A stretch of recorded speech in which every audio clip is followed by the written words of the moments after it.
कुतुबशहानगरला राजू देवगडे माझे फारच जवळचे अत्यंत स्नेही आहे. त्यांच्याकडे वाढदिवस होता आणि राजू देवगडेकडे त्यांनी मला आज नाश्त्यालाही बोललं होतं आणि आज भेटगाठी घ्यावी असा विचार होता. तर मी राजू देवगडेकडे भेट दिली असता तेथील काँग्रेसच्या कार्यकर्त्यामध्ये एक गैरसमज निर्माण झाला की मी तिथे प्रचार वगैरे प्रसार वगैरे काही वेगळ्या कारणाने आलो. त्यामुळं मला असं वाटतं की त्यांचा गैरसमज होता. कुठल्याही पद्धतीने त्या ठिकाणी वेगळा हेतू नाही. विकास ठाकरे तिथल्या शहराध्यक्ष आहेत, त्यांनी त्या ठिकाणी बघितलं. त्यामुळे मला असं वाटतं आता तो विषय संपलेला आहे. पालकमंत्री म्हणून या ठिकाणी भेटीगाठी घेणे, त्या ठिकाणी जाणे ही जबाबदारीच आहे. त्यामुळं तेथे जो गैरसमज झाला तो मला वाटतं संपला असेल. औचित्य एवढंच होतं की राजू देवगडे फारच माझ्या जवळच्या त्यांच्याकडे गेलो होतो. मतदानाच्या आदल्या दिवशी उमेदवारांनी घरोघरी जाऊन प्रचार करण्याची मुभा दिली. यावरून राज ठाकरेंना सरकारच्या इशाऱ्यावर निवडणूक आयोग वागत आहे. नाही, हे तर कुठल्याही नियमात केंद्रीय निवडणूक आयोग किंवा राज्य निवडणूक आयोग यांच्या नियमामध्ये कुठलाही पेपर कुठलीही जाहिरात न करता, कुठलेही त्या ठिकाणी हँडबिल पोस्टर न वाटता आपल्याला उमेदवाराला घरोघरी जाता येतं. आम्हाला सुद्धा त्या ठिकाणी 4 घरी भेटी देता येतं. याचा अर्थ असा नाही की आम्ही कार्यकर्त्याकडे जायचं नाही, कुणाला भेटायचं नाही. काही समाजात प्रतिष्ठित लोक असतात, त्यांना भेटता येतं. शेवटी मतदान कुणाला करायचं लोक करतील, पण भेट घेणं हे काही नियमातच आहे. कुठलाही पोस्टर होर्डिंग मात्र जाहिराती करून भेट घेता येत नाही. राज ठाकरेंनी एक आरोप केलेला आहे की पाळू मशीन आणलेली आहे, आम्हाला विश्वासात घेतलेलं नाही. त्या वाक्याचा अर्थ कसा काढता? कारण की उद्या मतदान आहे, परवा निकाल आहे आणि त्याच्या आधी ईव्हीएम हे पाडू मशीन आणलं आहे बा आम्हाला हरवण्यासाठी आलं. जेव्हा काँग्रेस उद्धवजी किंवा त्यांना असं वाटतं की आमचा पराभव होणार आहे, पराभवापूर्वीची तयारी आहे. मशीनवर दोष देणे, ज्या ठिकाणी काँग्रेस जिंकते त्या ठिकाणी मशीनवर दोष देत नाही. ज्या ठिकाणी काँग्रेस किंवा महाविकास आघाडी हारणार आहे त्या ठिकाणी आत्तापासून निवडणुकीच्या पराभवाची तयारी हे राजसाहेब उद्धवजी करतात आहे. त्यांना हे माहिती आहे की मुंबई ही विकासाला मतदान करणार आहे. देवेंद्र फडणवीसजी म्हणजे डेव्हलपमेंट म्हणजे देवेंद्रजी. हा जो विश्वास आहे हा महाराष्ट्राच्या आणि मुंबईच्या जनतेपर्यंत गेलेला आहे. त्यामुळं आता त्यांनी तयारी केली आहे. निवडणुकीचा पराजय दिसतोय, परवा तुम्हाला बाईट द्यावी लागेल म्हणून तयारी करतायत. अजितदादा तुमच्या सरकारमध्ये उपमुख्यमंत्री आहे, त्यांनी आरोप केला की 1999 साली भाजपनं पार्टी फंडासाठी काही कोटी रुपये घेतले होते सिंचनाच्या. 99 ते 2024 हा फार मोठा काळ आहे. 99च्या वेळी ज्यावेळी अजितदादाकडे फाईल आली तेव्हाच एखादा आरोप केला असता तर मला वाटतं की त्याला तथ्य असतं. पण आता इतक्या उशिरा हे सांगून किंवा अशी फाईल आली होती, त्यामध्ये असं लिहिलं होतं, जनता याला विश्वास करत नाही. अजितदादाकडून अपेक्षा नाहीच आहे.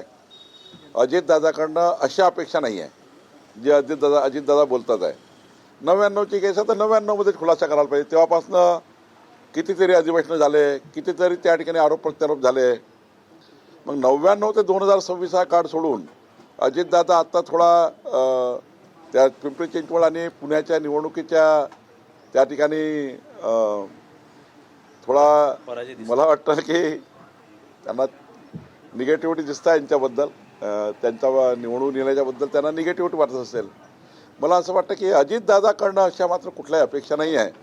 या पद्धतीनं ते आमच्यावर टीका करतील आणि हे ठरलं आहे काही झालं तरी आमच्यामध्ये मनभेद होणार नाही असं सर्वांनी वागायचं आहे. अजितदादा असे का वागतात हे मला कळत नाही. तुम्ही अजितदादांना समजावून सांगणार आहे का? कारण तुम्हाला सरकारला अडचणीत आणण्याची वक्तव्य अजितदादाकडून आता तर थेट तुमच्यावर भ्रष्टाचार म्हणजे भाजपवर भ्रष्टाचाराचाच हा आरोप आहे. कुठेतरी समन्वय साधण्यात अपयशी पडतो. नाही, समन्वय समितीमध्ये जरी मी असलो तरी अजितदादा सुद्धा सिनियर लीडर आहे. तिघही लोक जे आहेत, देवेंद्रजी, अजितदादा, एकनाथजी, या तिघांनी समन्वय ठेवायचा आहे. आम्ही 6 जे समन्वय समितीचे आहोत त्यांनी समन्वय ठेवायचा आहे. पण अजितदादा ज्या पद्धतीनं थोडे निघाले आहेत, मला वाटतं अजितदादाकडे अपेक्षा नव्हते. दोन्ही राष्ट्रवादी एकत्रित येईल अशी चर्चा सुरू आहे. त्या चर्चेच्या पार्श्वभूमीवर अजितदादांची हे वक्तव्य तुम्ही कशा अर्थानं पाहता? नाही, मला वाटतं की अजितदादांना दोन्ही राष्ट्रवादी एक करायचे की नाही करायचा हा निर्णय त्यांनी घ्यायचा आहे. आज तरी अधिकृत घोषणा दोघांनी केली नाही आहे. जेव्हा अधिकृत घोषणा होईल तेव्हा चर्चा करू. नागपूरमध्ये तुमच्यावर आरोप असा करण्यात येतोय काँग्रेस भाजपवर तुमच्यावर असा आरोप करण्यात येतो काँग्रेसच्या वतीनं भाजप अशा काही पत्रकार वाटतात की लाडकी बहीण योजनेला काँग्रेसचा विरोध आहे. अभिजित झा म्हणून जे नगर उभे आहेत त्यांचा आरोप आहे. केलाच ना त्यांनी.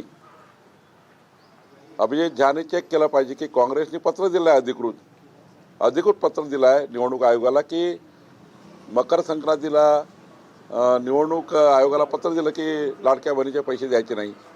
आणि पहिल्यापासून काँग्रेस विरोधात आहे ना. काँग्रेसचा एक जवळचा नाना पटोलेचा निवडणूक प्रमुख होते, ते हायकोर्टात गेले होते लाडकी बहीण योजना बंद करण्याकरता. काँग्रेसच्या कित्येक लोकांनी ऑफिशियल बाईट दिलं आहे की आमचं सरकार आलं तर लाडकी बहीण योजना बंद करू. कितीतरी बाईट्स आहे. मान्य सुनील केदारची बाईट आहे की आम्ही लाडकी बहीण योजना बंद करू. एबीपी माझ्यामध्ये अनेक लोकांच्या बाईट्स आहे. नाना पटोलेचा स्वतःचा इलेक्शन इंचार्ज हायकोर्टमध्ये जाऊन त्यांनी ॲफिडेविट केलं की आम्ही लाडकी बहीण योजना नको आहे, आम्हाला बंद करा.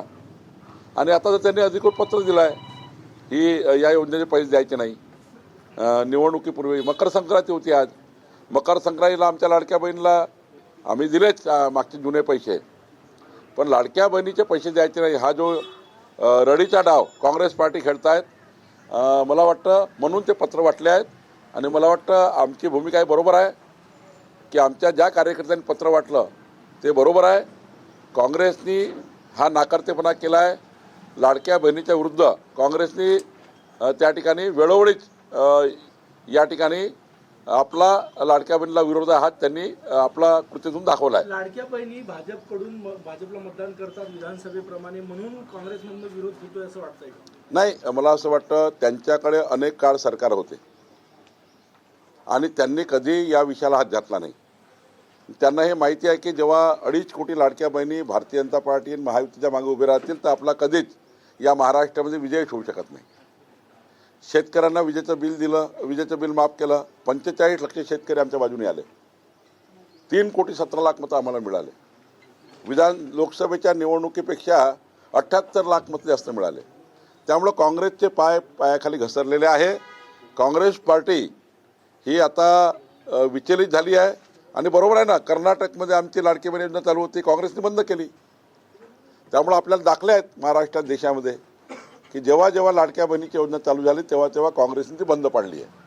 बोगस मतदारांना रोखण्यासाठी ठाकरे बंधूंनी एक स्पेशल स्क्वॉड तयार केले, त्याला भगवा गार्ड असं नाव दिलेलं आहे आणि प्रत्येक मतदान केंद्राबाहेर ते ठेवणार आहे. ठीक आहे ना, त्यांची कृती त्यांना लखलाभ आहे. पण निवडणूक आयोगाच यावेळी दुबार मतदार होणार नाही याच्यावर कडक कारवाई करताय. आम्हालाही सुद्धा पार्टी मिटिंग म्हणून त्यांनी या ठिकाणी सर्वांनाच आवाहन केलं आहे पक्षाच्या लोकांना की दुबार मतदान होऊ नये याकरता सर्वच पक्षांनी मदत केली पाहिजे. अजित पवारांचे राजकीय सल्लागार नरेश अरोरा यांच्या कार्यालयावर काल क्राईम ब्रँचचे लोक गेले होते, काही कागदपत्र तपासले नाही. ते काही रुटीन प्रक्रिया असतं. नागपूरमध्ये काही कारवाई झाल्या, रुटीन प्रक्रिया आहे. त्यामुळे रुटीन प्रक्रियेमध्ये कोणाची तक्रार येतं त्यावर कारवाई होत असतं. मागील 2 आठवड्यापासून अनेक आरोप प्रत्यारोप झाले. आज संक्रांत आहे. अजित दादांना आणि ठाकरे बंधूंना काय तुम्ही संक्रांतीच्या शुभेच्छा द्याल?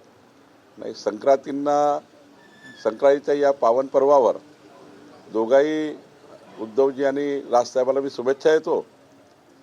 आणि एकच सांगेल की भावनात्मक पद्धतीने रडीचा डाव करून जी बाब अस्तित्वातच नाही आहे त्या बाबीचा उपयोग करून जे प्रचाराच्या चुकीच्या कल्पना किंवा चुकीच्या पद्धतीने जे स्वीकार त्यांनी केला आहे तो जर त्यांनी थांबवला आणि विकासाच्या बाजूने आपलं पुढच्या काळात फोकस केला तर मला वाटतं की जनता पुढच्या काळामध्ये काहीतरी त्यांना महाराष्ट्रामध्ये जागा देतील.